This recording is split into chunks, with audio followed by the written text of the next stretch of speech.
Welcome to my weekly roundup.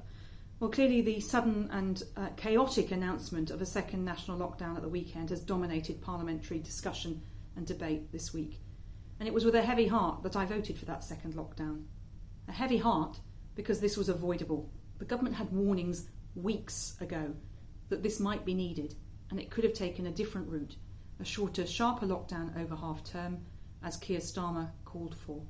And it's done very little planning over the summer. Test, track and trace is a disaster, and it hasn't planned for the impact on the economy, with the announcement of furlough, for example, being extended on the day the original furlough scheme ended. In the meantime, people have been made redundant and their lives have been turned upside down. Of course, our schools remain open. I think this is right because the gap between the richest and poorest students was widening after years of it narrowing. But it is really important that schools are properly financially supported. We're seeing teachers lose jobs at a time when we need more teachers, not fewer.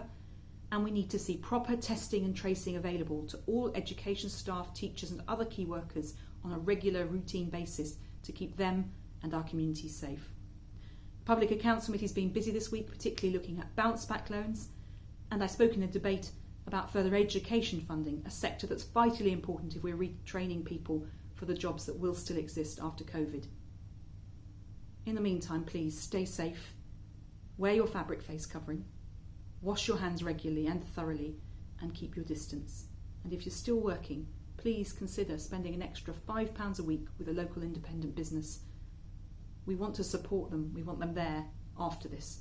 So please, shop local if you can.